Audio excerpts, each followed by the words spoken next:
Come back, it's sudden death, the sirens are blaring, there's one more opportunity for these players to be able to get themselves through into that round of 8. Joining me to my left-hand side, I have Wardy and I have Ben, and it's going to be a Bobby Dazzler barn burner banger as we have ourselves Solar going up against herO. Wardy, this is a good one, and unfortunately we have to say goodbye to one of these players. It's not just a good one, James, it's a Bobby Dazzler barn burner banger. There you go, you got it. I am impressed. Well done, well done. We do have to say goodbye to one. They're both very capable of making top 8. I think if both were in top 8, we wouldn't be surprised, but this is just what this tournament's like, man. When you get to this point, you look at the players in top 8 and you're like, yeah, expect them all to be there. You look at the guys that are still fighting for top 8, like, oh, they're kind of meant to be there too, right? Like, that's just how tough this tournament is at this stage. So we're just at that point right now where every match is tough. This is obviously their last chance.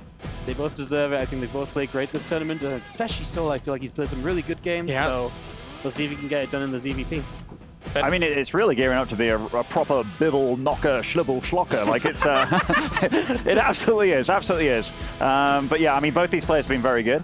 Solar's actually been very consistently good, though. Like, herO's been very hit or miss kind of thing. Yeah. I love that, he's still smiling. But no, I missed that one. That was true. You know, I wanted in on this, you know, I wanted in on this. Oh, yeah. But no, I think Solar's very, very solid. And, like, they're both going to be sad about going up against the other guy. You see how they're doing the vetoes and smiling at one another. They're both some of the nicer Koreans as well. I mean, this is just, it's a brutal format, isn't it? Yeah, who are some of the less nice Koreans, Ben? Parting. Oh, no GG! No GG! No. All right, let's take a look at the map videos going down there. But you are absolutely right. When we get to talk to Solar, it's always an absolute treat. And then herO is actually, he kind of lives up to the nickname. He's always smiling, apart from right now, apparently, as he's doing his map vetoes, which makes sense, to be perfectly honest. It is kind of a serious moment between these two because there is so much on the line. And I was saying on the previous test that we were on here, Wardy, that yeah, okay, so today we've had so many of those long series, but it really shows the severity of the situation for all of these players, understanding that there is so much on the line here. Yeah, no, absolutely. And I mean, herO's losses as well have come in the form of PvZ. Yeah, yeah. Right? He lost to herO, he's lost to Dark. And those games were winnable for him, but he also, I feel like, had moments where he was doing very well and he let it slip away. So that's got to feel terrifying because you're going into ZVP against someone where you know he can beat you. And then the ZVPs that you've played, you've kind of been good but not good enough in. Like, that's got to kind of have a bit of a mental drain on you, I feel like. One of the sad things for herO is, like, when you look at him play and how he micros, you know he has the ability, but it feels like as soon as he gets to 3 Nexus, he feels like there's a clock on the game, right? Where it's like, if I go beyond this point and I let the Zerg get anywhere comfortable, I'm dead. So he feels like he's got this ticking time bomb that he has to deal with, which I don't feel he does, because I do feel he is very good, but you see some of this like F2 movement coming out of him, and he's so good in the first like 10-15 minutes. Yeah. I just hope that he doesn't fall back too much on that, but with life on the line for both of them, I mean, they really have to pull everything out of the bag. Like, this is where it truly counts. You know, this first map's going to be Altitude, which is actually maybe a map where herO is going to sit back a little bit more. When these guys play on this map, a lot of the time you do sort of just slow it down, you sit back, you build the carriers a bit earlier than usual instead of getting super aggressive with the blink.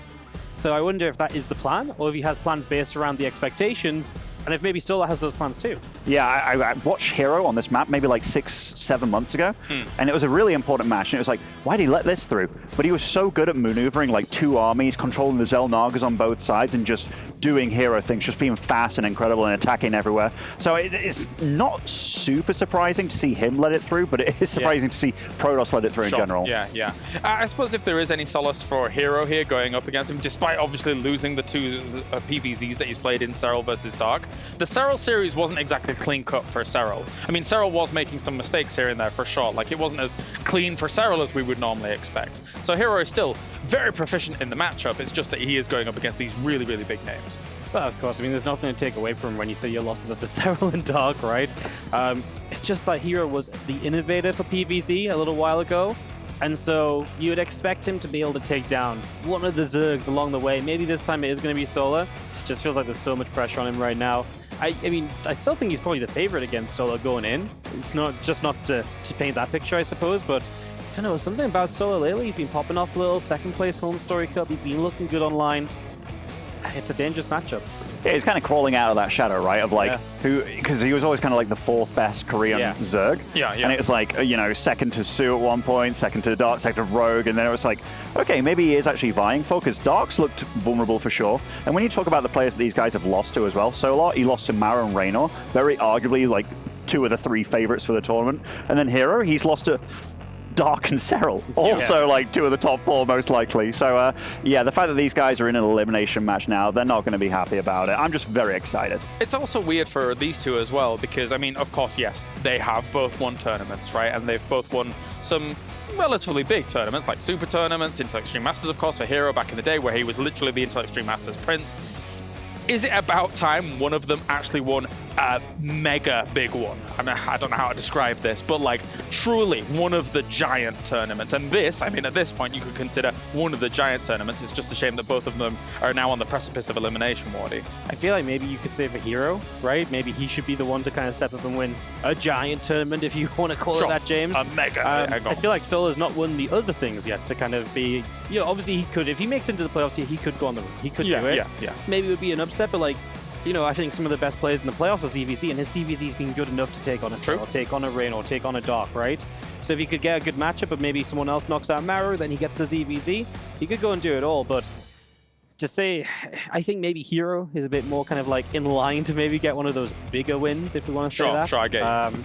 But yeah, I mean, that's the crazy thing. Either of these guys is such a big match, because I could see either of these as champions of the tournament. Maybe not the favorites, but definitely a possibility. Thoughts before we go in, Ben?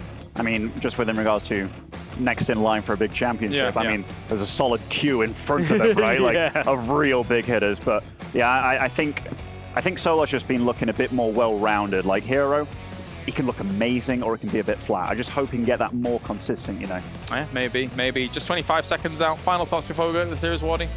Just, I think this might be a very different series to what we've seen so far. Neither of these guys are going to try to play a super late game. Maybe herO will a little bit in map 1, but I think Solar's going to bring a lot of pressure and make it very difficult for herO to see those later stages. Well, if today's anything to go by, maybe we do get dragged into the late game, but we will see here as we've got absolute killers on our hands. Let's do it. It's Solar versus herO for a spot in the round of 8.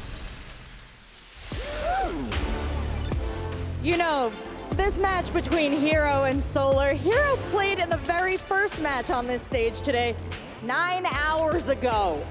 Yeah, that's crazy, honestly. herO has been here the whole day just waiting for this moment.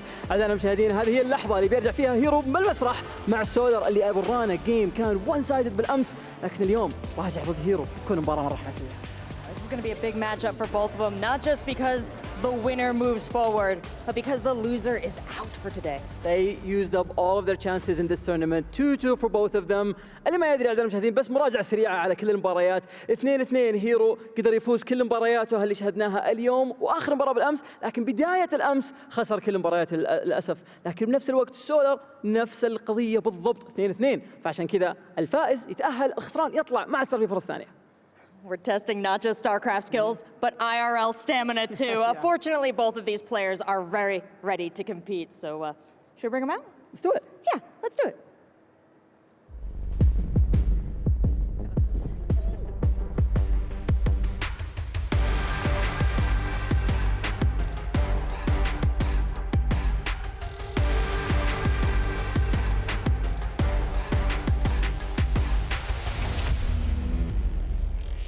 Solar for Onside Gaming.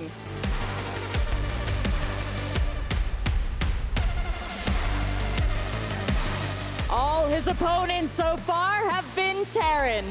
The games he's won, the games he's lost. He's only faced Terran in this tournament so far, so maybe herO will be a bit of a refresher. It's gonna be different for him for this one for sure. أعزائنا المشاهدين اللي ما يدري سولر الآن بما أنه متواجد معنا في المسرح، لازم نذكركم أيضا مو فقط بنتيجة مبارياته، في كل الخصوم اللي واجههم حرفيا إلى اللحظة هذه دائما مواجه ترن، فهذه أول مباراة بتكون ضد ريس ثاني، وكلنا نعرف مين صاحب الريس هذا، واحد من الأفضل في العالم في هذا الريس، فخلونا نرحب فيه.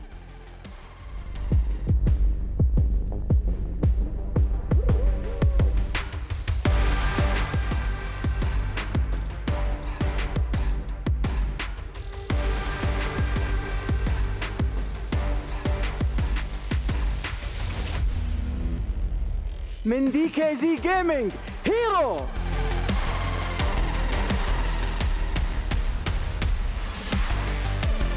كالعادة لازم أذكركم أنه من أفضل لاعبين البروتوس في العالم، متواجد معنا في ثاني مباراة في المسرح اليوم فقط. انتظر 9 ساعات عشان المباراة هذه، فجهز لها أتم التجهيزات، خصوصا أنه بتكون مباراة صعبة لسولر، لأنه إلى الآن هو تعود على الترم بزيادة ولا قد واجه بروتوس بلاير أبدا، بس ممكن أنه مخصص شيء للمباراة هذه، أحد يدري. herO has picked up wins so far over herO Marine and Showtime, but both of his losses have been to Zerg.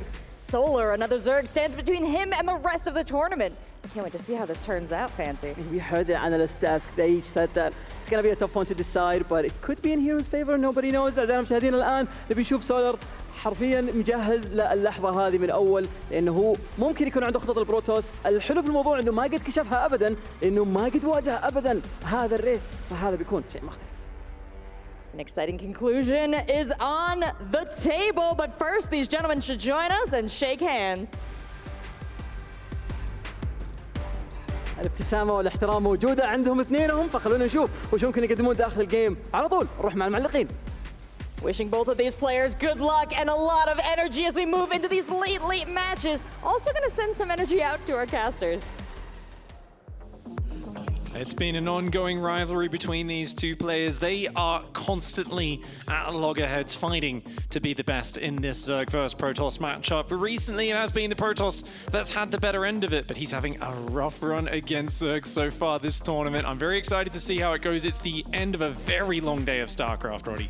Yeah, that is, but we don't need any energy. Come on now, pick it. It's such a big one. The winner will make it into the top 8. The loser, unfortunately, has to watch the games from the sidelines. And you're spot on. The last 10 times these two guys played, herO has won 9 out of 10 encounters. But you know what? I don't think Solar gives a damn if herO would have won 99 out of 100. This right here is the one series that matters. So much money on the line. Obviously, still the opportunity to make a much deeper run into this tournament. Whatever happened in those online cups, sure, I'm sure Solar tried his best, but none of that really comes into play right now. Solar can lose every single series for the rest of his career against herO as long as he wins this one. It's the big stage where it matters, and it is the biggest of maps to start this best of 3. The bottom left of Altitude representing Dragon Kaisi Gaming, a chaotic Protoss player. You never know what he's going to throw out. It's herO.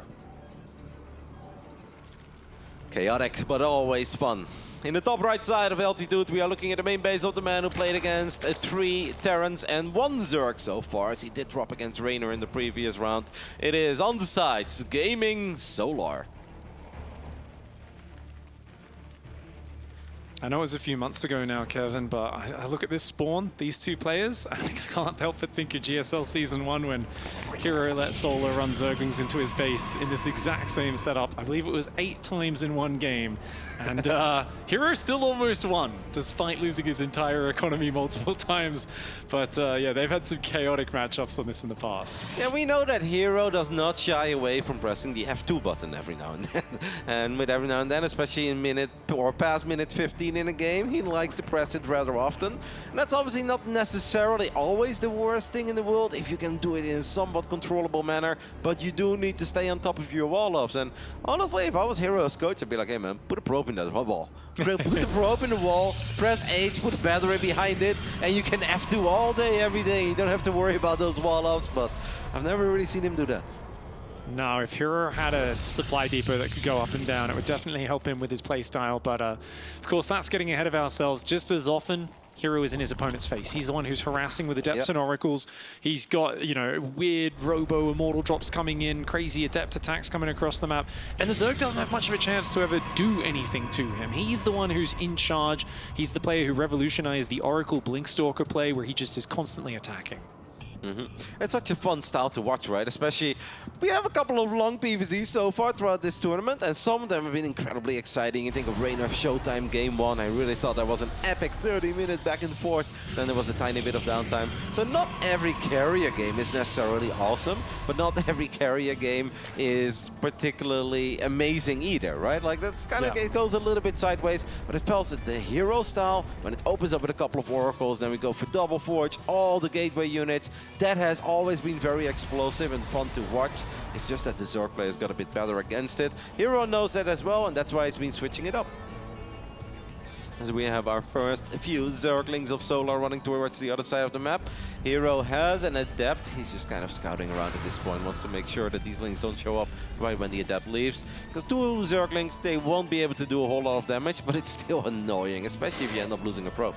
Oh, and it's going to be the Void Ray opening for herO. Now, that's a pretty big investment, but it denies scouting of the opponent, opens up the opportunity for a lot of sneaky follow-ups, and of course, as it isn't energy-based, it can defend pretty much unlimited Zerglings. So usually when you see a Void Ray, the problem is the Zerg immediately has the kind of their hair stand on end and go, what are you trying to hide from me? What is the sneaky follow-up? Yep, the main reason why we often talk about the Void Ray, we're like, Void Ray, is that the Void Ray is just kind of an expensive, clunky unit that doesn't really do a whole lot, especially not on a map this large, right? What is the Void Ray gonna ever accomplish on the other side of the map? Nothing. But the one thing that the Void Ray absolutely excels at is killing Overlords on herO's side of the map.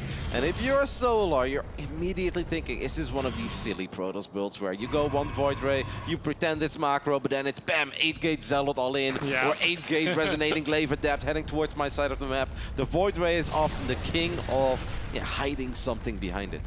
We saw Classic, I think it was, go for the 2 Stargate follow-up to a Void Ray in his series against Reynor, I think it was. Twilight Council does go down, but it's after a 3rd base, double gas, Twilight and a Forge. This feels to me like it's just the defensive Void Ray. I'm just, keeping you in the dark, and I'm going to actually play a standard macro game. And this plays against herO's image. herO is such a madman. He loves to go for crazy attacks. And I think in this matchup between the two, Solar is definitely the one who's a little bit more like, oh god, what's he going to throw at me this time? What do I need to scout coming out of my opponent? So I think herO is looking for an overreaction. herO's already warping in a couple of additional Adepts. We'll keep a close eye on those, see if he keeps them at home. Twilight Council is done, and I want to know what herO is going to research, because he has actually gone only single Oracle. So it's Void Ray into single Oracle, and apparently we're going to kick things off with Blink. I would say that's the less extreme of the 3 options, right? If it would have been Zealots or Adepts, we'd be like, whoa, but Blink, that could be used for some aggressive strategies, but there's a good chance that herO is just going to slowly but steady take the game from there and just keep building probes, keep working on his upgrades, and perhaps go up to 4 bases.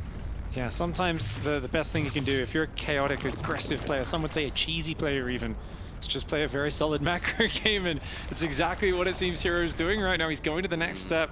Don't get me wrong, he can explode into aggression at any moment, but Solar's been good with the Ling scouting. He sees probes coming out on this base, doesn't see much signs of anything else. No shield battery here. If I was Solar, I would absolutely go for a couple of those probes there, because 2 Adepts and a Void Ray, they're not going to take care of 16 Zerglings that quickly. Eventually they will, but that's just going to take a little while. If you can trade out a few Zerglings for 5 or 6 probes, I think that is a trade you'd love to take as a Zerg. herO is still just building gateways. Solar's working on +1 melee. He has dropped the Baneling Nest as well.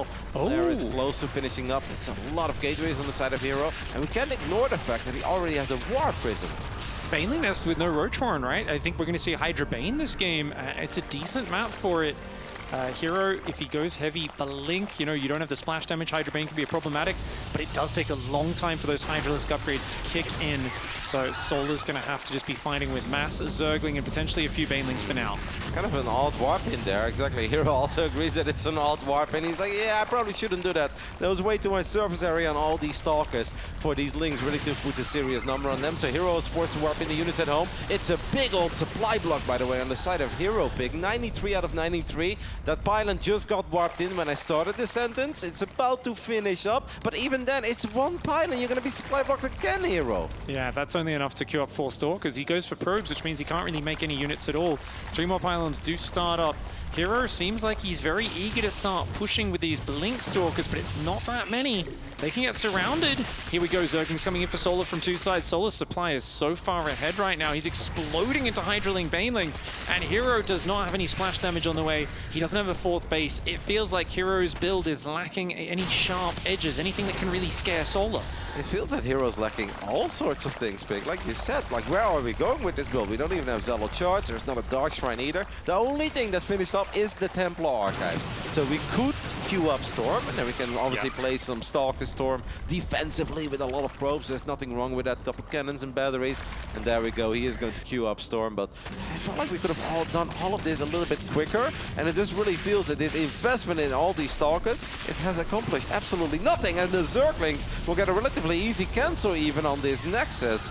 it feels without a whole lot happening so far in this game, things are lining up very nicely for Solar. Yeah, and he's actually going straight for Hive. I like that he's not just massing Hydra Bane. A lot of players get stuck on Hydra Bane. Feels like he's like, okay, I've got the Baneling tech, but I don't need to make that unless I have to defend something or I want to do a run by later.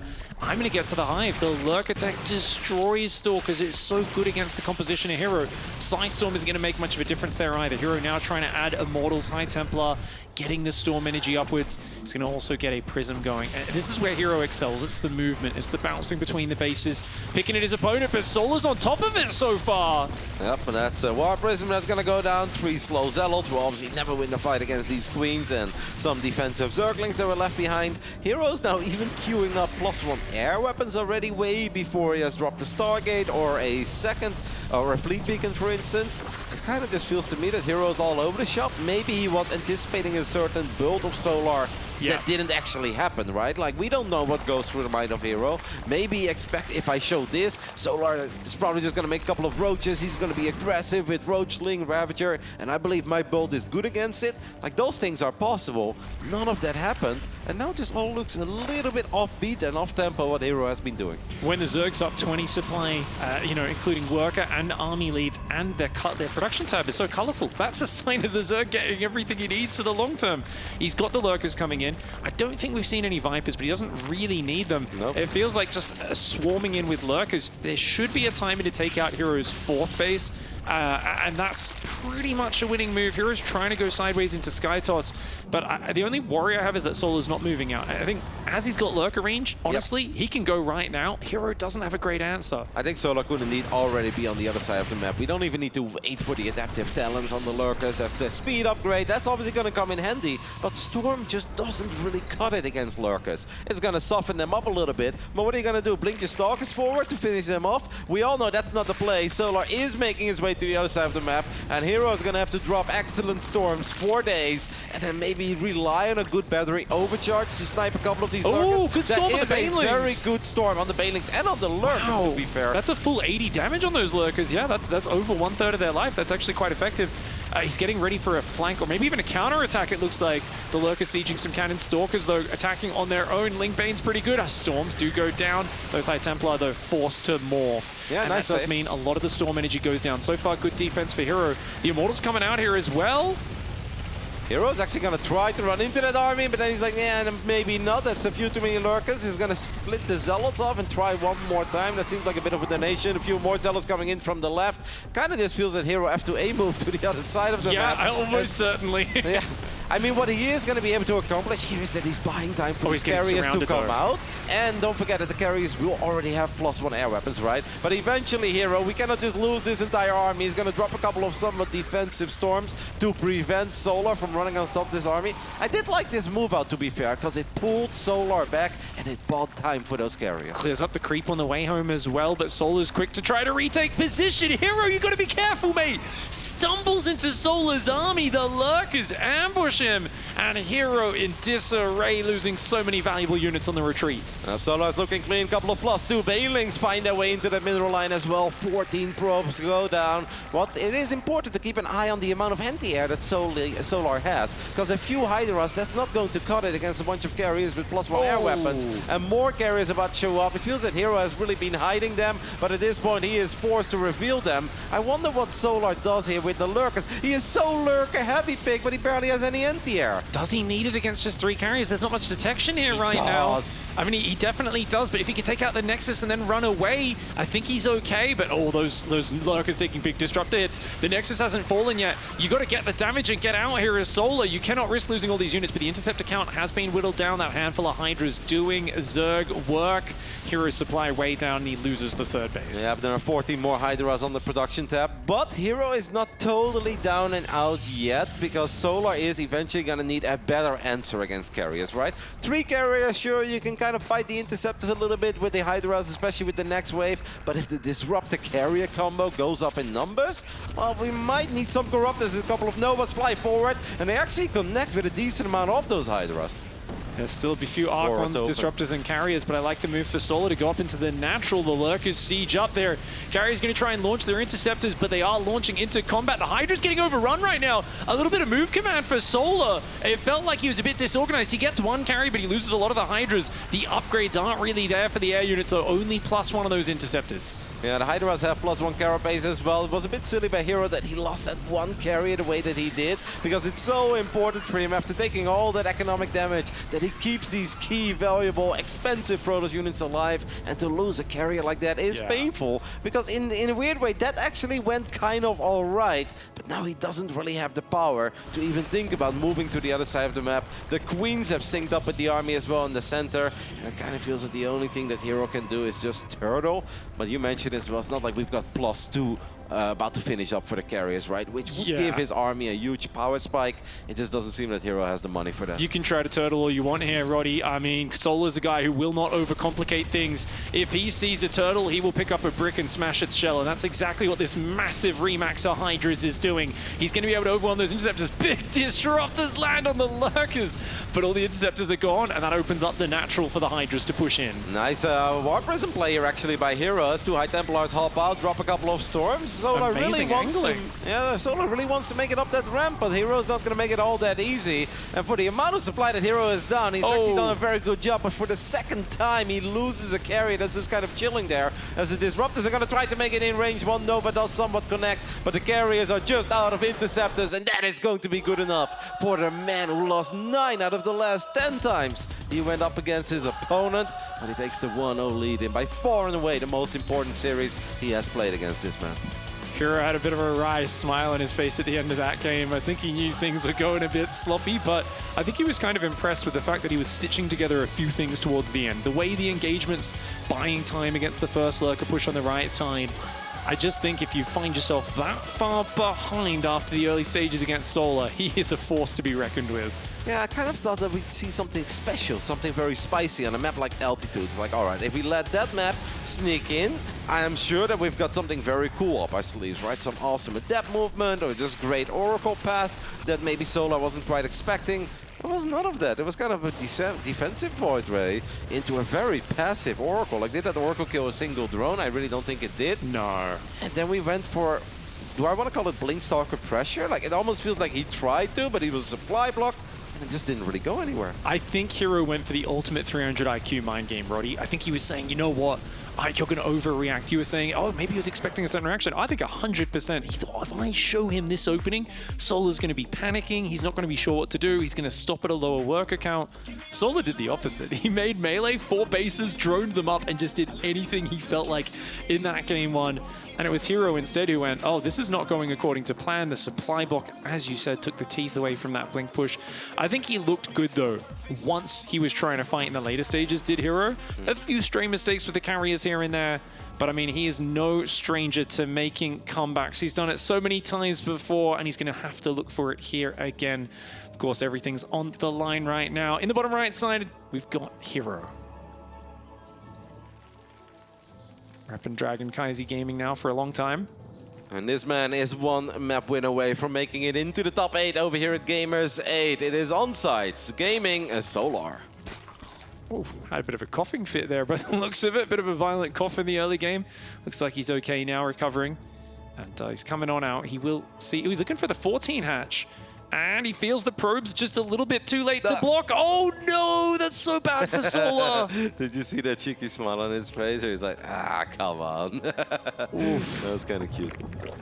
The advantage of this opening is he can immediately spend 3 lava on drones and then still gets there to start a hatchery on 52 seconds. So yeah, I really don't think it's all that bad, right? Like, obviously, as a Zerg player, you always feel like it's lovely to just get you a natural, but some Zergs even just decided to take the triangle, right? They're like, oh, well, I'm so used to getting blocked that I'm actually just going to learn to play the game while taking this as my natural, and I'm okay with it because I'm going to look at the bright side of life, and that just means that my creep is going to make it to the center of the map a whole lot quicker if this is my natural. I mean, herO sat back a lot in the last game. I think now you've blocked his natural.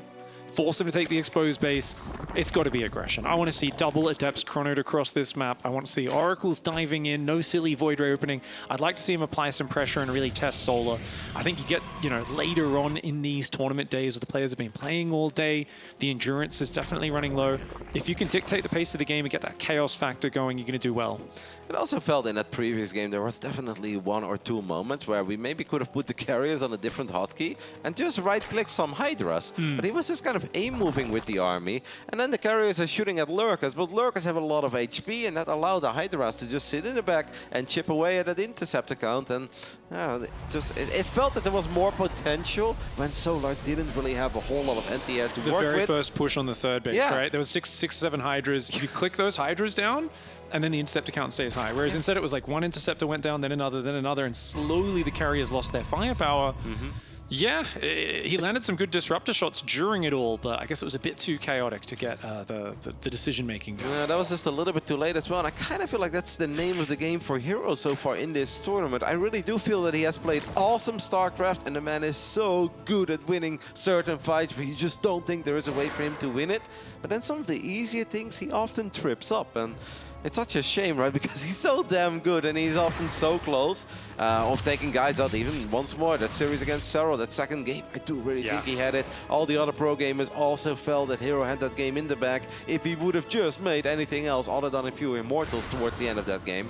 Yeah, the Immortals, like, they were doing okay, but it was like, oh, some Archons would have been game-winning in that scenario, I think. And likewise, against Dark, he had some issues, but this is herO's chance to make all of those doubters and all of the maybe former missed opportunities disappear. All that matters is if you get through to the quarterfinals. A couple of Zerglings, he's damaging drones. Nice micro with the Queen there to finally intercept, but great damage by herO. Almost a shame he didn't send the second Adept across the map, but the Oracle's coming behind it. He'll be moving out to take a third base in the near future as well. A solid opening for herO. Yeah, it does feel that herO really kept Solar busy there. I was hoping for herO that he would have been able to take out a single drone, but he's going to try to do that with his Oracle. Ends up killing 2 drones so far. Does take a decent amount of damage. It does feel if he's a little bit sharper there, he also kills that drone, right? That was being transferred from the main to the third base as the doors are open at home, and it's not too many links, but it's enough links to really cause some damage to the economy of herO. Not enough probes. You need to move a lot more probes for 4 or 5 Zerglings. Finally, he does, but he's going to lose 4 to 5 workers.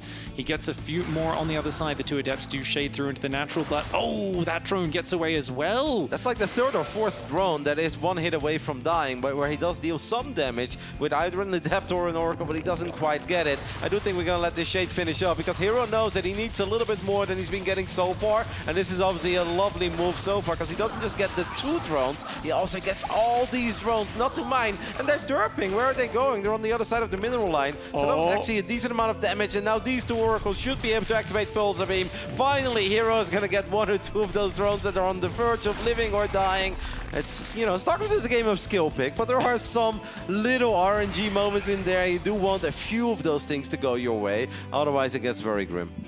Well, herO, I think, has now moved the game to a bit of a hectic pace. He's upped the ante, he's got Solar's heart racing, and that's where herO does well, because herO is always frantic. It is the only way he knows how to play StarCraft. If he can make it frantic for his opponent, it's going to take them out of their comfort zone. Solar is going to be looking to control things, calm things down, and stop making mistakes. There's only 1 Queen there as well, Rotterdam. No Spore, and only 1 Queen. Big opportunity right now. Yeah, Queen positioning is just not quite there. The 2nd and the 3rd Queen were there, but they showed up a little bit late, and on top of that, all of them are just on the wrong side of the mineral, of the hatchery rather, and that makes it very hard to ever kill an Oracle. Now we've got 5 Adepts, and they may not have Resonating Glaive Adept upgrade. 5 Adepts still pack a punch. I thought he was going to let that shade finish for a moment. I was like, there's no way you want to go into that Lynx around, but I love the pressure from herO. He's now flowing from constant harassment into harassment. He's in Solar's face. Just finish up. Not giving him a chance to really stack up the defense. Blink +1. Third base, I imagine a blink pressure will come out behind this, and it feels like Solar, this time around, kind of trailing in the workers, doesn't really have what he needs to hold on. Yep, Solar was sending all of his links to the other side of the map, but he has changed his mind. Are we going to cancel the shade or not? Yes, he does cancel it. Once more, a few workers fall on the side of Solar. It's a night and day difference between Game 1 and Game 2. It really does feel that herO had a plan this time around. He's dealing damage, and he's playing the kind of game that he loves, right? Let's make it down, or let's get down and dirty. Let's make it messy and scrappy. That's where herO shines, not in these defensive macro games where very little happens. That's just where a lot of the Zergs are going to get the best of him. Solo's looking a little more stressed there on camera. herO, on the other hand, I saw him with a bit of a smile on his face and even licking his lips. I think he's enjoying all those tasty drone kills he keeps getting. He's having a good time. He's up in worker still, and he's going to go second Stargate Fleet Beacon. This is such a silly transition, but he's been making it work lately. The Adept's still coming in for even more harassment. He is looking to go for a handful of Stalkers and then just go straight into air and surprise Solar. Solar is going to fly a couple Queens to the other side of the map and just attack, because he does have a Dropper Lord, right? And we have an Overseer, and that Overseer scout could be big. The Dropper Lord is at the bottom. Maybe he just wanted to get a tiny link drop going, but yeah, it seems odd because the gateway count is high. You can always warp in a few gateway units. I'm a bit confused. The Overseer does not quite scout what it needs to scout, and that is that second Stargate and the Fleet Beacon. How are those Oracles still getting damage as well? It feels like they've been circling the bases for 5 minutes, getting non-stop kills here. But the Ling Drop may end up giving the vision Solar needs. He's got to find out about that transition. It's such a cheeky move by herO. The Lynx will, right? The Lynx will see, will see it. But look at this pick. Just look at the numbers. We're almost 8 minutes in, and herO still has a worker lead. That's unheard of in this matchup. Normally it's around minute 5 minutes, 30 seconds, that the Zerg will overtake the Protoss in the worker department. We're 8 minutes into this game, and herO still has a better economy than Solar. Doesn't have that many Stalkers though, so he's got to be careful to defend this fourth base. Important to keep that up to defend and get the economy going for the Fleet Beacon. The carry is a very expensive Ling Drop in the main and an attack on the fourth, looking for a cancel. If Solar just clicks that Nexus, he can take it down, but his Lings stuck behind each other there. herO blinks forward like a mad lad and does end up distracting the Lings and the Roaches, but he needs some support. The Oracle comes in, and that's a missed opportunity for Solar. Lings in the main got a few probes, and actually just 2, because herO is actually paying attention, pulled away the majority of the workers. The Lings working on a pylon to potentially unpower one of those Stargates. The Stalker actually blocked the Zealots from getting in, so I think the Stargate may have been depowered in the main base as well. Oh, really? I'm not sure, because there was a few Zealots all stuck behind a Stalker, so you could check that main base of herO potentially. But Spire's on the way, so Solar knows what he needs to know. And we've got +2 and charge on the way now for herO. Definitely wouldn't mind him swapping away from carriers completely with it being spotted. Yeah, but I wouldn't even hate it if herO just attacks a little bit right now. It just feels that his army is a whole lot bigger and better. There is a Zealot in the wall, so those Lings cannot just run into the natural. There are a few Roaches here, but if these carriers are able to deploy all the Interceptors, this is going to be a rough fight for Solar, because the only real anti-air he has are a couple of Queens. I do love the fact that Solar move one of those Spore Crawlers to the front, because the single Spore can really make the difference. Indeed it can. Queen's coming forward. And the carriers are going to back off for now. I mean, there's no splash damage. There's not that much fancy tech right here for herO. He wants to get some trades right now. Solar's got to be careful, running his Roaches back and forwards there. Bit of a shooting gallery for herO. 11 Corruptors are now in production. herO's just building more carriers. I don't think that... Okay, he needs Storm and Archons to cover them, but he's not there yet. So it's a very risky time when those first kind of 10, 15 Corruptors come out. You've really got to make sure your carriers are safe. It's funny that herO was so on top of +1 air weapons. He started it way before the first carrier, and it's been done forever, and he's still building carriers, but he doesn't queue up +2 air weapons. Obviously, right when I say that, he is going to queue it up, but that really could have been more than halfway finished up, and it makes a night and day difference for the carriers once they're battling the Corruptors if they have an upgrade advantage. I don't think Solar really wants to attack right now. This is a bit of an odd choice to be... Oh, wait, no, the Corruptors are already there. I didn't realize they were already on this side of the map. They almost get one of the carriers. Oh. It's deep in the red. The Stalkers and the Adepts do hang on the ground, though, and Psystorm is almost finished. Those High Templar getting into Storm energy range. Solar's going for more Roaches, Lings, and a Baneling Nest behind it. He's down on a very basic army. Solar does not want to let herO grow any bigger in this game. Well, I mean, I think you were right initially. I don't think Solar wants to attack there, but maybe Solar saw the stray carriers and he's like, hey, this is my moment. He should definitely not do that with Corruptors as he flies over the majority of these Stalkers. I always love the way that herO just controls a couple of the Blink Stalkers, is able to find pickup after pickup. Solar clearly wants to fight, but this is not the spot to fight. Solar, you've got an insane amount of supply. I still feel like in production, making its way to the other side of the map, but Solar is still committing to this fight. He wants it, he believes in it, he gets on top of the carriers. He gets 2 carriers rather quickly, to be fair, and he's even going to get the 3rd one. I'm not sure about carrier number 4. The Ravagers are trying to help out. That carrier will live for now. I think Solar should have been happy with what he got and retreat, but he now runs into the cannons and the batteries. herO's storms were a little off in that fight. He missed 2 storms on the Corruptors. He shot them above the Corruptors and did take a little bit of damage. But I love the Stalker focus fire on those Corruptors. Took out those valuable units. And we've got this kind of weird like, hey, I'm going to take out your Stalkers with just Roach Sling Ravager. But you're going to take out my Corruptors and allow you some carriers to survive. It does feel like the trading usually is going to be a bit more cost efficient for Zerg, but herO's actually ahead on economy. So 91 workers, he can afford to be cost inefficient. It's so bizarre, this sort of game, but Banelings maybe can boost up the power of Solar's army overall, but with a 6th base on the way, herO's economy is crazy. I think since Solar is this hyper-aggressive, herO should just chill and stay near static defenses, right? He's got a very decent amount of cannons and batteries out on the map, so why not fight near them? And that's also going to give him the immediate reinforcements, and it's going to be borderline impossible for Solar to win a fight near battery overcharge. Yeah, battery overcharge and lots of Blink Stalkers can position correctly. The Oracle's got to be careful. Those Corruptors still overhead. More of those will be rallying into the fight. And oh, beautiful Psy Storm there for herO. His 6th base on the top goes unnoticed. The Stalkers are going to blink forward. Ravages exposed. Those are very expensive units and very fragile. Solar overextends and gets punished for it. Yep, it really makes a difference. A single battery there, a cannon helping out a little bit. The immediate reinforcements as well. And it's always just a bit easier to micro your units back defensively between your own buildings. Solar was very aggressive. That final attack was an attack 2-4, and he knows it. As he has an odd expression on his face there. He's going to try to stick around, try to remax one more time. He just doesn't really have the income to be remaxing on those expensive Ravages and Corruptors that you mentioned. Indeed, the Stalker micro. I mean, I normally don't think of Stalkers as being that fantastic a unit, but there's players like herO who have the magic touch. The ability to use that teleport to just blink them in and out, finding the correct angles, the Concaves pulling back from the bad fights, and then punishing when they want to chase down the Zerg as he turns to retreat. Yep. Solar is wondering what is the correct play here. Is there a move for me, maybe with the Corruptors, to use Caustic Spray on a building?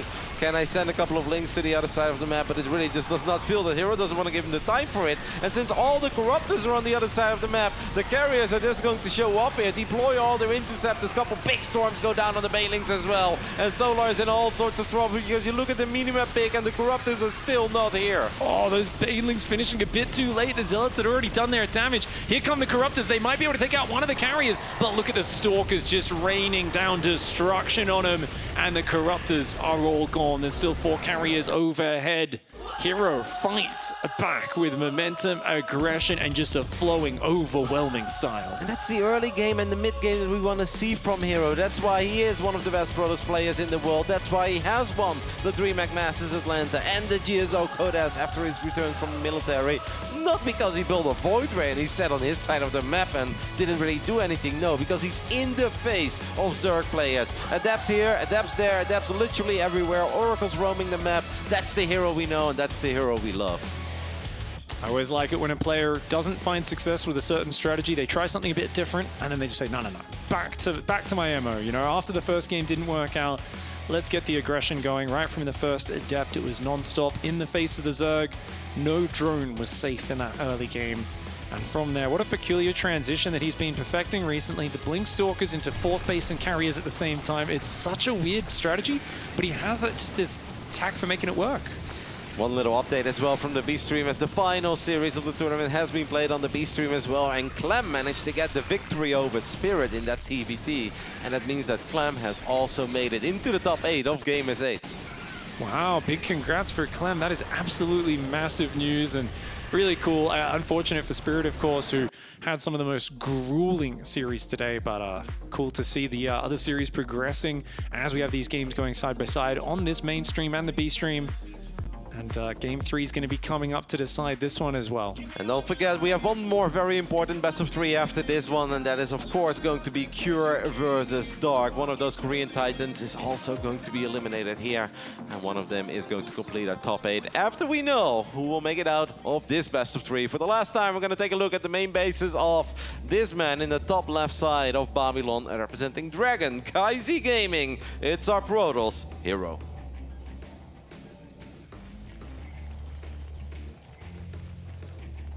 And in the bottom right, now on a very small map. Let's see if he uses it for that aggressive advantage.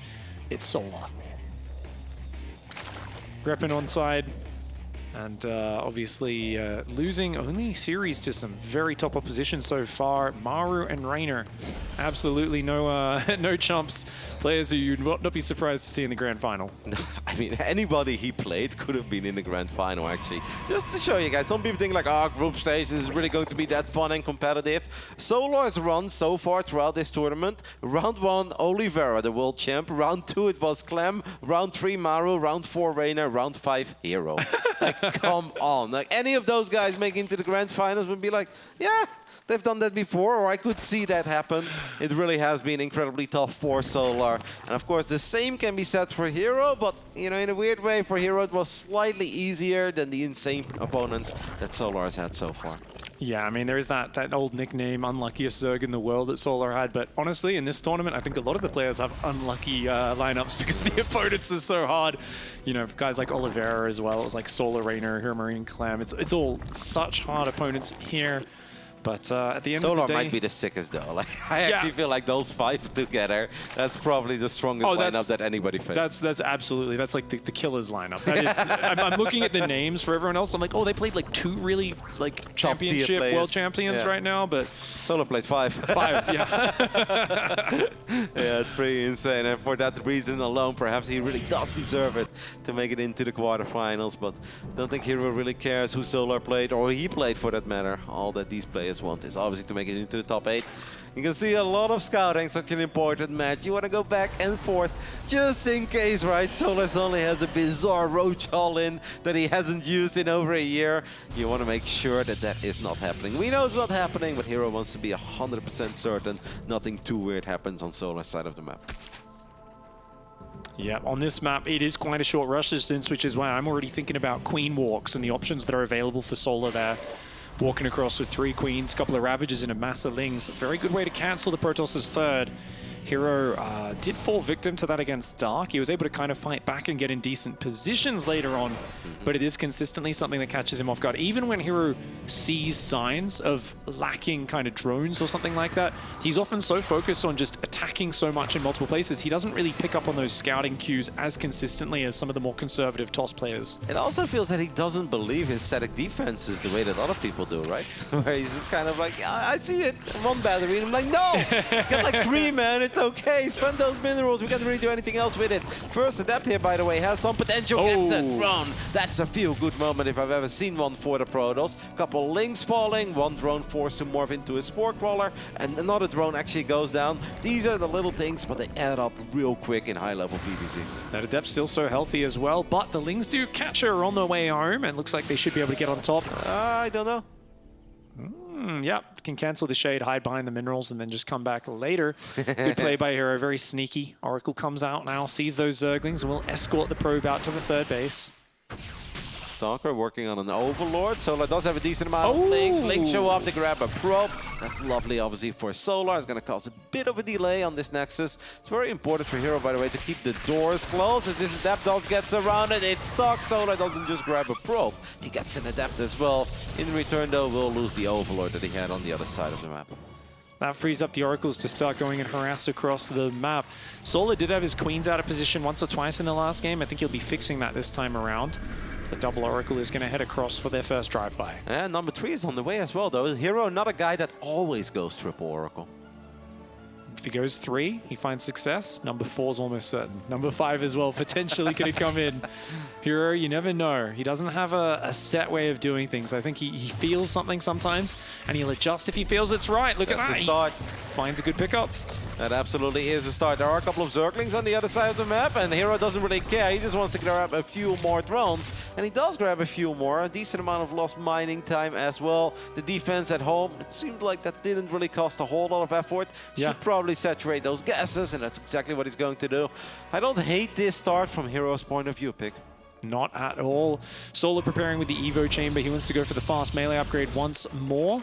No Roach Warren down just yet that I've seen. So definitely something though on a small map. I doubt we're going to see the Hydras from game 1. More likely to see the Ravager Bane. What I love here from high-level PvZ is that herO is now going to be obnoxiously obvious with his oracles. So he's like, Solar, they're right here. You should really pay attention to these oracles. Reveal them to the queens, and that's when the Adepts are going to try to show up and shade into a mineral line. But this time around, Solar was ready for it, and that's why herO cancelled it. Very well prepared for Solar. I mean, I feel like he's warmed up after that that last game. Didn't go as well in the early game. So Lings are out there running into Adepts in the middle of the map as well. But the Adepts coming forward, all 4 of them. The Blink transition well underway behind it. herO's still ahead on Workers. So similar to the last game, he's got that momentum going, but we'll see if it is able to be maintained. 4th base going down on the south side of this map. So Solar's going to look to dominate that bottom side of the map. herO, he hasn't taken gases on his 3rd just yet. We're not sure what his follow-up's going to be, but the Oracle's finding more and more pickups. Risky, but herO gets away with it. Grabs 3 drones, takes a decent amount of damage though. And let's not forget what you mentioned in the beginning of the game, Piggy. Queens can make it to the other side of the map. And if Solar decides to attack with a lot of Lings, Roaches, Ravagers, and perhaps a few Banelings down the line, it would be lovely for herO to keep these Oracles alive. I don't know what it is with 93 out of 93 supply, by the way, but herO, just like in game 1, hits a pretty big supply block. Now, he does a decent job in just spending his money on all the things he could spend money on, right? A Robo, a couple gases, a whole bunch of pylons, but he does need to fix this if he wants to get the best of Solar here in this super important final game that these two will play here in the Swiss format. Luckily, he already had almost fully saturated the 3 bases. It's much worse when you get supply blocked and it's really blocking essential probes from building. So this one just slows down a little bit of army production.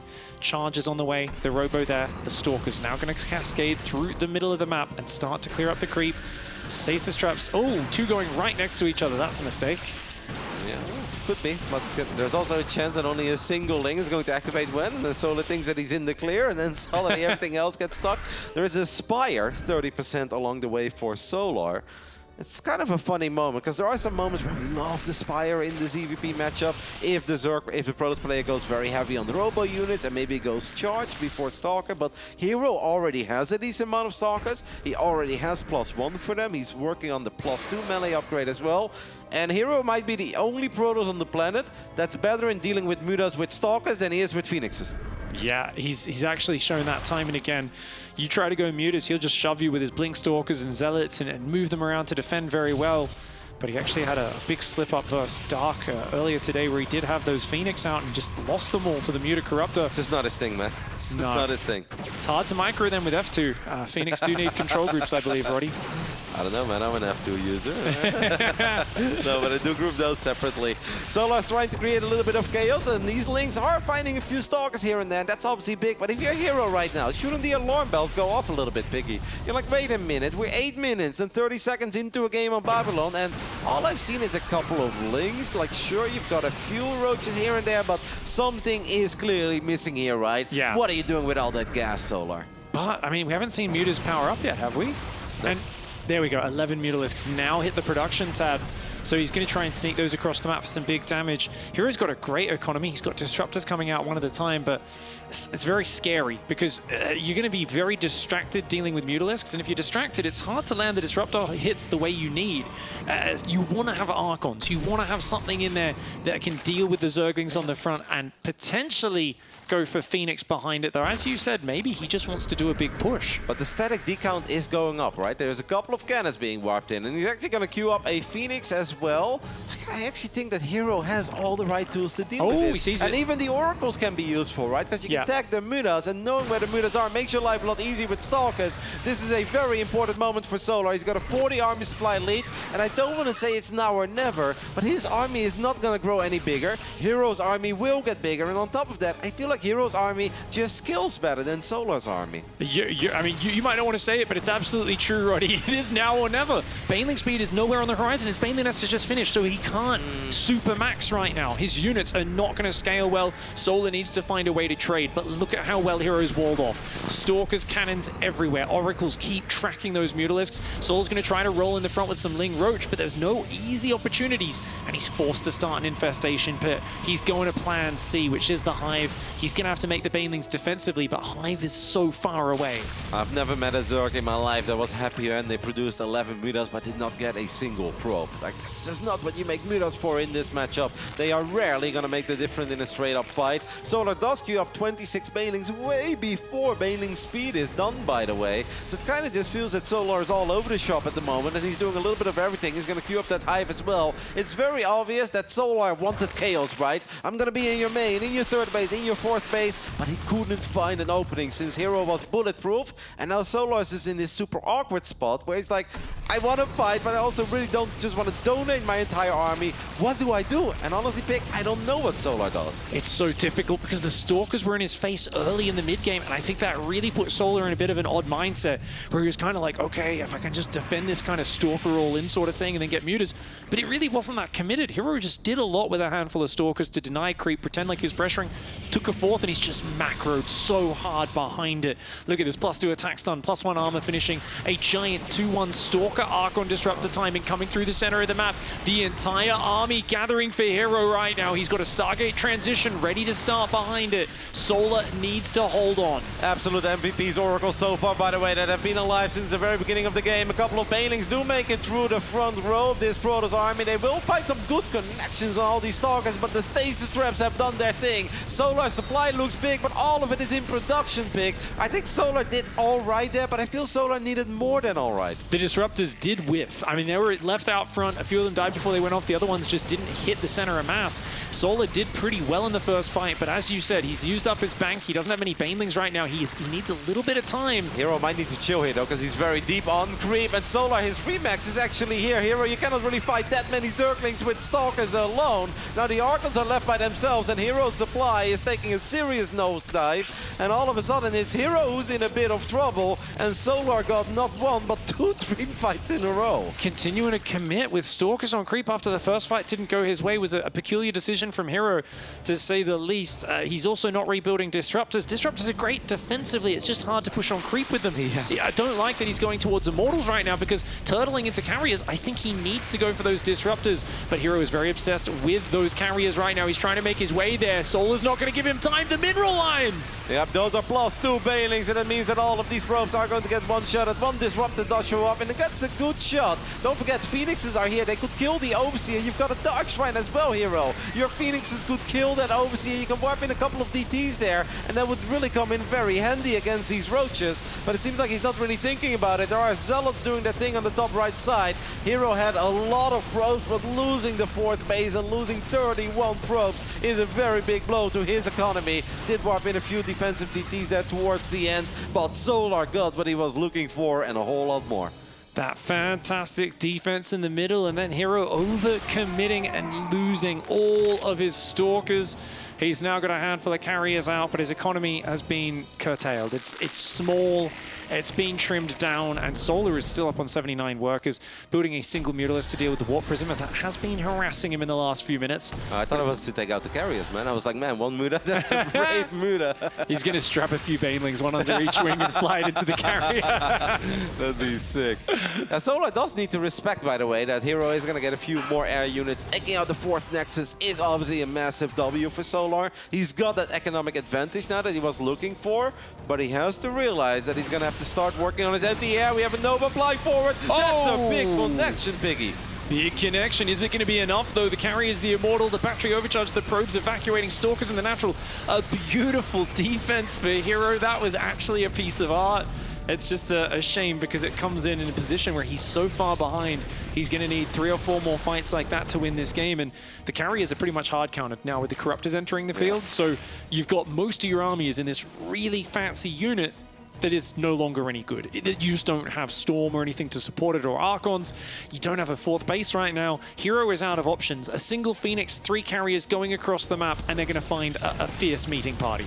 Yep, the Interceptors are out, but I think the Corruptor count is going to be a little bit too high. herO cannot afford to lose any of these carriers, but he's going to lose the first one rather quickly. He's going to lose the second one as well, and that could very well do it for herO's hopes and dreams over here at Gamers8. He knows that he was in a good spot, but he took not one but 2 very ambitious fights in a row in the center of the map, and that means this man, Solar, will make it into the top 8 over at Gamers8 after he has played 5 absolute champions. He got put through the ringer, and one of the most ridiculous lineups of opponents to progress to the quarterfinals. This man had to face an absolutely ridiculous run. Oliveira, Clem, Maru, Reina, and herO. It does not get much harder than that. And at the end of the day, though, Solar will make it through with a 3-2 score. And herO was so close in multiple moments throughout this Swiss format. We think of his series against herO. We think of his series against Solar as well here, where he was inches away from victory. Unfortunately for the Korean Protoss, it ends here. And that is a bitter pill to swallow. That means one more Protoss falls here in the group stage, but he gave us some absolutely fantastic games, and I still think he can be proud of many of the awesome moves that he pulled off throughout this tournament. So close in all of those positions, but at the end of the day, Solar stands triumphant. Let's go over there onto the stage for the interview. Solar, you looked well prepared for this matchup. Did you feel confident going in? Actually, herO is obviously the best Protoss duel, so I was not that confident. So, but like before the game, but I like herO. Also, I'm very good friend with him, so I play as very comfortable mode. I just think about like even I lose, I'm still fine because he's a good, nice guy. So yeah, the mindset was really good for me, I think. سألنا سولر في بداية المقابلة عن شعوره بعد الفوز وهل كان هو واثق بنفسه في دخوله في هذه المباراة. جوابه كان يقول أنا صراحة يعني ما كنت واثق بنفسي مرة، بس بكل الحالتين كان عندي شيء واحد، إنه أنا herO أقدره جدا وأحبه كصديق، والشيء هذا مخليني حتى لو إني خسرت في المباراة أنا برضه ما عندي مشكلة إني أخسر، لأنه هو يستاهل يفوز أيضا. Your whole team is actually doing very well in this tournament too. Can you tell me a little bit about how you all prepared? How do we prepare? Yeah, you and your teammates. Actually, Maru is obviously the best player in the world, and after I joining onsite gaming, I feel like I really get so much better in tournaments because like my team and crew and like steps always letting me let me play like very like confident and comfortable in tournaments. Like they always like saying, "Oh, you're the best player," or "You're really good player." So, and losing is okay, just no pressure. Like I really love this. That's why I can make it this like further after I joining onsite gaming. Like I always making at least round of 8 after all tournament I'm joining.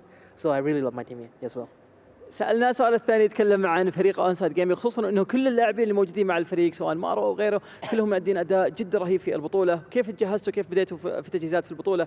كان جوابه يقول انه صراحه انا جدا مبسوط انه بالتيمات اللي معي انه دائما يشوفوني انا افضل لاعب، مع اني انا اشوفهم انه مثلا اشوف مارو هو افضل تيران في العالم، اشوف ايضا التيمات اللي معي من افضل اللاعبين في العالم، فالشيء هذا ستيل يعطيني دفعه جدا معنويه اني اقدر ادي افضل. زياده على كذا دائما هم يقولون السولر انه احنا دائما نشوفك انت من احسن اللاعبين، وبرضه حتى لو انك خسرت عادي ما عندك مشكله انك تخسر. In game 2, that was the one that herO did manage to win. Do you have any thoughts reflecting on that game? What was the map? I forgot it. Oh, what was your... I forgot the game, so. That's good. Well, we can forget the game right now. Let's just so you won 2-0. Throw that one away, and congratulations once again. But your play in this tournament, very, very good. Do you want to talk about any particular strategy that you practiced or anything that you're especially proud that you did? Shout out to myself. Also, thank you for all the fans.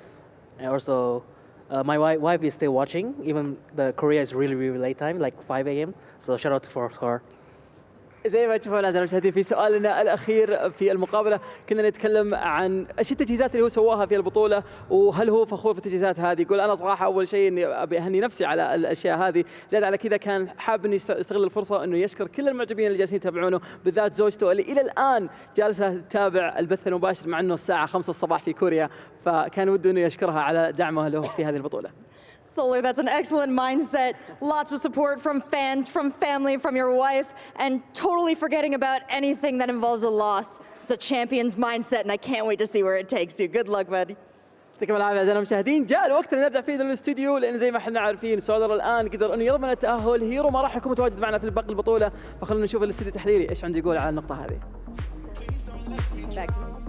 That's right. Solar would like to apologize to absolutely no one because he goes through into the round of 8. I love it here as he was able to dispatch herO of all people. He is now eliminated as herO. We lose herO. The quality of players is ridiculous, but Solar looks great in doing it here, moving through. You know, I was actually really surprised when they started casting. They were like, yeah, last time it was like 9-1 or 8-2 for herO in the last 10 games. I was like, what? Yeah. I just did this whole death segment saying it's 50-50, and I still believed it, right? I still Sure, thought, sure. like, these are two players that can really take on each other in a big way. And we saw that, right? Fun games, back and forth action, Solar getting up to this lurker force that can take down the Sky Army without going super late game. That's kind of that aggressive Solar we've seen, where even when the Protoss is trying to make those next steps, he's so good at stopping them getting there. Yeah, it was great to see Ben, because again, it's that kind of killer instinct that sometimes Solar's able to exude. herO did fight back, though, of course. You were loving this moment backstage. Yeah, I mean, like, herO fought back massively, actually. Like, Solar really put it to him and probably put herO in, like, a very weird spot. Like, I'm not used to getting attacked, and you're the one attacking me. Yeah. But yeah, I mean, it was a really cool back-and-forth series. Could have gone either way. Like, every game, it just felt like these guys are really giving it their all. herO definitely did herO things where he might have got a little bit over-eager here and there, especially in this final game. And of course, game number 3 rolls on in, and Solar just shows once again why he's able to dismantle Protoss to a T1. herO really wanted to get the carriers out this series as well. And Solar was just so good at saying, you know, I'm not going to kind of like bend to your will and like start making the Corruptors too soon. He got the Corruptors when he really needed them to like clean up or to finish out. Yeah. But he was so good at kind of fighting up until those points, I think was really important to note. So yeah, really cool stuff. I think it was like, Pig said something very important. It was like, look, man, you're about to get attacked. You know you're going to get attacked. You need AoE, you need those disruptors out. But he was going for the carriers instead. Yeah. And it's like, you could see these steps where herO's just so risky that he's like, if I get away with this, I'm so damn far ahead. And by the way, just one about the two of the nicest Koreans that we know. Like, that interview really showcases how nice Solar really is, right? I know, like, he comes out, he's like, you know what, even if I lost, I'd be happy for herO because he's such a good guy. And I'm like, oh, it's so wholesome. And then just answer after answer is just like full of wholesome, like, you know, my team just cheers me on, they make me feel so good. And he's like, you know, shout out to myself as well, you know? Yeah, I'm going to be honest, chaotic evil Kalaris over here was like, shut up, you've advanced, get on with it. But at the same time, you're right, it was awesome to listen to it. And here are the results so far. Now, what's important here to note, once we take a look at it, is yes, Solar has been able to clinch a spot, but also Clem has been also able to clinch a spot here. So he moves through to the round of 8 here, Ben. Massive for Clem. I mean, he took out Dark, had a really good start to the day, and then it was like, lost to Solar, who's a beast in CVT. Lost to Cure, who's obviously a beast in TVT, but he managed to rectify himself, ended up taking down Oliveira and Spirit to make it. And he looked very convincing against Spirit, but that's a massive chip off his shoulder, because he started off with a big Dark win, and Koreans have definitely given him you know, a bit of problems, but moving on. Now we can kind of relax a little bit, hopefully play later on in the day for Clem, because we know he all likes to play a bit later. Just before we actually do go to this break as well, though, Wardy, I do want to give a little bit of a shout out to Spirit, because I think not a lot of expectations came in for Spirit, but he really fought back in this Swiss format here, considering that that win versus Creator was really the momentum shift he needed to try and get himself back in. Yeah, and he actually played it like really nicely as well. Like, I think the one against Creator, like, played his own game. Like, we memed a bit like, oh, Spirit, you can go and kill him, but he played his most comfortable game, right? Yes, he did. And he has been looking in TVT, you know, well and good in TVT lately. Clem's looked a bit better in European TVT, and that's what it came down to. But, like, he was within reach of the playoffs. Absolutely. Which I think coming in, looking at the level of players, you wouldn't have necessarily put Spirit within reach even, but he really played his heart out after being 0-2 down. A valiant effort. Unfortunately, Spirit's road does end here. But now we have one more series remaining. And again, without any Kalarisisms of a banger, a belter, a Bobby Dazzler. Schlobberknocker. That Schlobberknocker. It is going to be Cure going up against Dark for one last spot in the round of 8. So stay tuned here for Gamers8. It's going to be a good one. We'll see.